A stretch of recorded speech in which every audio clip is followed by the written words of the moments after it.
Bonjour à tous, j'espère que vous allez bien, c'est NT, je suis super content de vous retrouver dans cette nouvelle vidéo où on va parler justement de la to-do list.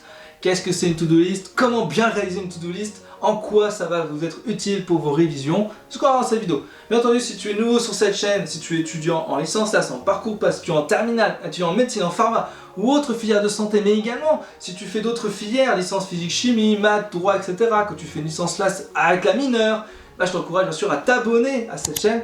J'apporte énormément de contenu au quotidien, des vidéos courtes, des vidéos méthodes, des vidéos capsules, des vidéos témoignages, etc., etc. Bref, que du contenu gratuit, je le rappelle, qui peut vraiment vous aider. Donc, juste vous abonner, ça m'aiderait vraiment. Voilà, merci encore pour ce petit geste. Alors concrètement, comment faire une to-do list? Qu'est-ce qu'une to-do list? Comment bien faire ça? Eh bien, on va en parler tout de suite. Alors concrètement, déjà to-do list, c'est simplement faire une liste. Alors, est-ce que c'est intéressant de faire une liste de courses? Quand tu fais une liste de courses pour acheter des choses, oui, c'est intéressant. Est-ce que c'est intéressant de faire une liste pour apprendre des choses? Eh ben oui, mais il y a quand même des points à aborder. Et il faut y aller étape par étape. Une liste, ça se fait pas n'importe comment. D'ailleurs, une liste, ça peut se faire de plusieurs manières. Première chose, moi ce que je fais, quand j'ai besoin de faire des tâches, je fais une liste sommaire. Sommaire, ça veut dire que je fais une liste. D'ailleurs, je vais faire une liste, tac, tac, tac, tac, tac, tac, tac, tac. Donc souvent, moi, j'ai beaucoup de choses à faire dans la journée. Donc, je peux avoir des listes de tâches qui fait, voilà, 20 lignes, ok? Donc, je fais 20 lignes. C'est une liste sommaire. C'est tout ce qui me passe par la tête. Une fois que j'ai fait cette liste, je vais prioriser la liste. C'est-à-dire que je vais prendre quelles sont, justement, mes tâches prioritaires. Je vais les mettre en haut du classement. Bim, bam, boum. Et je les mets en haut avec les degrés de priorité. Et les dernières, je les mets en bas. Comme ça permet de classer. Gros avantage technique, c'est qu'à chaque fois que tu réalises une tâche, tu barres cette tâche, ça va sécréter de la dopamine, tu verras, ça sécrète vraiment de la dopamine, ça marche bien, parce que tu as juste envie, c'est griller la deuxième ligne, etc., etc. Et moi, ça me booste de ouf, ça me booste de ouf, à chaque fois que je fais ça, ça marche. Alors le seul truc, c'est que y a des tâches qui sont plus difficiles que d'autres, et qui demandent plus de temps que d'autres.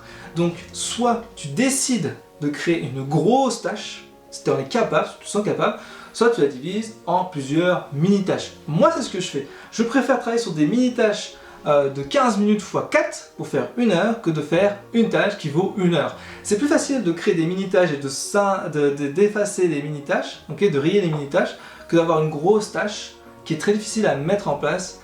Et du coup, des fois, de se dire, bon, j'arrive pas, je fais autre chose, et voilà. Donc, il vaut mieux mettre des mini-tâches. Donc, l'importance, c'est mettre des petites tâches. Voilà, c'est important. Et aussi de les mettre en priorité. Ça, c'est plutôt pas mal. Ensuite, il y a un truc qui est intéressant, c'est les tâches qui vont vous permettre de créer votre agenda. Alors, c'est intéressant par exemple, si vous avez une liste de chapitres à apprendre, vous mettez la liste de chapitres à apprendre, vous mettez bien sûr le degré de priorité, parce que soit c'est difficile, soit parce que c'est très long, soit parce que vous avez un contrôle dans pas très longtemps, etc. Vous mettez ça par rapport à un degré de priorité, et vous allez faire un truc dans le temps. Alors, il y a deux façons de faire.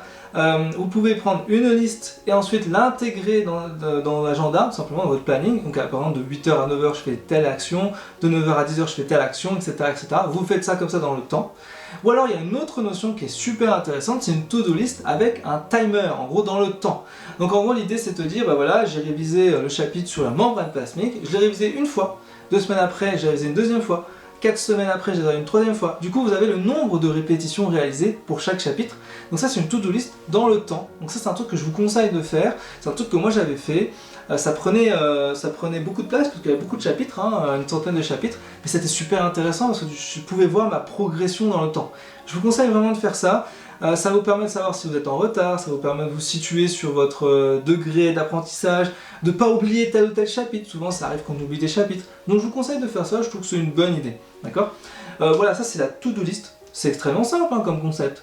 Mais il y a très peu d'étudiants qui appliquent la to-do list, qui l'oublient, qui disent bon c'est bon, moi je fais au feeling. Non, ça t'interprète pas la méthodologie. Il n'y a pas de feeling à avoir. Vous devez être bien organisé. Être bien organisé, c'est savoir déjà faire une liste. Une liste des tâches, c'est un truc que je fais tout le temps. Alors, quand la faire?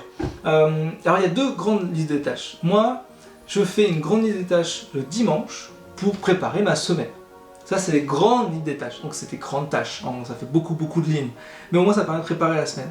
Et après, il y a une liste des tâches quotidiennes. Une liste des tâches quotidiennes, c'est-à-dire concrètement, qu'est-ce que je fais tous les jours. Alors, je fais souvent, je la fais la veille pour le lendemain. Je vous conseille vraiment de faire ça à chaque fois. Comme ça permet de voir, voilà, qu'est-ce que j'ai à faire la journée. Hop, t'es concentré, bim bam boum. Et là, t'es précis, et t'es efficace, et t'arrives à les réaliser. Une liste des tâches, ça doit se faire au bout. Vous ne devez pas faire une liste des tâches et ne pas accomplir les tâches. Sinon, dans votre tête, et dans la réalité même, vous serez, dans ce cas-là, véritablement en retard. Donc à chaque fois que vous faites une liste des tâches, vous devez accomplir toutes les tâches dans la journée. Il n'y a pas une tâche que vous devez mettre de côté, sinon ça ne fonctionnera pas. Donc il vaut mieux mettre moins de tâches, d'accord, mais qu'elles soient faites. Donc ça sert à rien de mettre une liste des tâches avec 20 mots, d'accord, si vous en faites que 4. Dans ce cas-là, il vaut mieux que tu en mettes 5 et tu en fais 5. Ok? C'est pour ça, il vaut mieux faire moins, mais mieux. C'est ce que j'arrête pas de dire à chaque fois dans toutes mes vidéos quasiment. Donc voilà, faites moins, mais mieux. Donc une liste des tâches, ça se travaille, c'est pas forcément si simple. Si vous avez la moindre question, n'hésitez pas à me dire en commentaire et n'hésitez pas à rejoindre le groupe d'entraide sur Discord, je vous mets le lien juste là. Ok, c'est bon? C'est fait, tu es sur Discord, il y a des milliers d'étudiants, du coup si tu as des questions sur la to-do list ou sur d'autres points méthodologiques, n'hésite pas à le dire dans le groupe d'entraide. Les anciens étudiants, les tuteurs et moi-même, on y répondra, d'accord? Voilà, ça c'est la to-do list. J'espère que tu as bien compris cette notion-là. Si tu as la moindre question, surtout t'hésites surtout pas, d'accord? C'est le but du jeu, hein? Oula, ça goûte. Moi je te retrouve pour une prochaine vidéo. Je te laisse bien sûr me mettre un commentaire, je te laisse me mettre un like sur cette vidéo, je te laisse t'abonner si c'est pas encore fait. Et moi je te retrouve pour une prochaine vidéo méthodo. À très vite, ciao ciao ciao ciao!